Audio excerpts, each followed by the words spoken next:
वृंदावन में 108 कुंडीय यज्ञ का आयोजन किया जा रहा है, जिसको लेकर भरताचार्य दास महाराज के द्वारा समाचार 24 को विस्तृत जानकारी दी गई।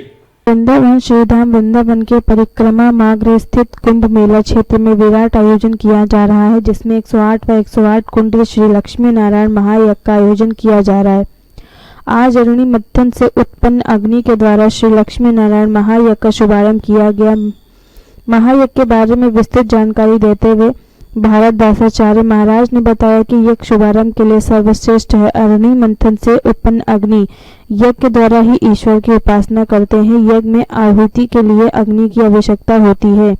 अग्नि व्यापक है, लेकिन यज्ञ के निमित्त उसे प्रकट करने के लिए भारत में वैदिक पद्धति है, जिसे अरुणी मंथन कहते हैं। श्री लक्ष्मी नारायण महायज्ञ के यज्ञ आचार्य पंडित बालकृष्ण शास्त्री महाराज ने बताया, आधुनिक युग में माचिस से लेकर गैस लाइटर होने के बाद भी यज्ञ शुभारंभ के लिए शास्त्रों ने बताई गई सदियों पुरानी पद्धति से ही अग्नि को उत्पन्न किया जाता है। यज्ञ के लिए अग्नि उत्पन्न करने के बारे में बताते हुए उन्होंने बताया कि भारत में शास्त्रों में 3 प्रकार की अग्नि है। यज्ञ का शुभारंभ किया जा सकता है। इनमें सर्वश्रेष्ठ है अरुणी मंथन से उत्पन्न अग्नि होती है। आचार्य युगल किशोर महाराज ने बताया कि शमी के वृक्ष में जब पीपल उग आते हैं, शमी को शास्त्रों में अग्नि का स्वरूप कहा गया है, जबकि पीपल को भगवान का स्वरूप माना गया है। यज्ञ के द्वारा भगवान की स्तुति करते हैं। अग्नि का स्वरूप है शमी और नारायण। यज्ञ का स्वरूप पीपल इसी वृक्ष के अरुणी मंथन काष्ठ बनता है, उससे विद्यमान होती है, ऐसा हमारे शास्त्रों में उल्लेख है। इसके बारे में अग्नि मंत्र का उच्चारण करते हुए अग्नि को प्रकट करते हैं।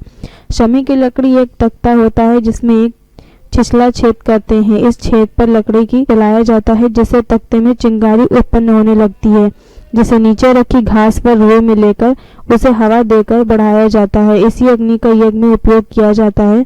अरणी में छठी के टुकड़े को उत्तरा और तख्ते को अंधरा कहते हैं। कार्यक्रम के मुख्य रूप से सतीश मित्तल, जगदीश काबरा, बाबूलाल मोहता, महेश खंडवान, दीनानाथ शर्मा, पवन मित्तल, संजय चंद्रा, हीरालाल दामनी, गुलाब चंद्र पारिक एवं रवि गोलियान आदि उपस्थित रहे। ऋतिक अग्रवाल, समाचार 24। जी, आज द्वितीय दिवस का श्री लक्ष्मी नारायण धाम में आज जो प्रक्रिया प्रारंभ हुई है कि सभी ब्राह्मणों का वरण हुआ है। ब्राह्मणों के वरण से मतलब यह है कि सबको 30 कुंड की जवाबदारी दी गई है, ये निश्चित की गई है और उनको यहाँ के नियमों के साथ में पालन रहना है। इसलिए अब वो जो हमारे द्वारा दिए गए वस्त्र हैं वो ही 9 दिन तक धारण करेंगे और उनको इस बात की प्रतिबद्धता है कि वो इस यज्ञशाला में ही जो व्यवस्था दी गई है वहां पर वो विश्राम करेंगे। इस 9 दिन तक वो अपने घर नहीं जा सकेंगे।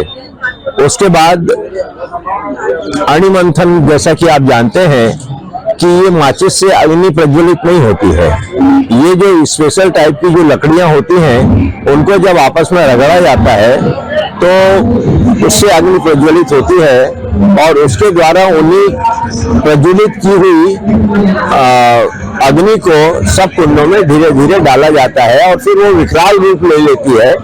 मतलब 108 कुंड में अब कितनी छोटी छोटी मात्रा में भी यदि अपन दें तो बहुत बड़ा विकराल रूप धारण लेगी। इसका स्वरूप कल आपको मिलेगा जब साक्षात श्रीमन नारायण के आपको दर्शन होंगे। आज की जो प्रक्रिया है, आज जैसे हमारे यहाँ स्काउट एंड गाइड के बच्चे यहाँ पर आए हुए हैं छत्तीसगढ़ से, राजस्थान से, उनका भी सम्मान किया जाएगा, उनको भी जवाबदारी सौंपी जाएगी।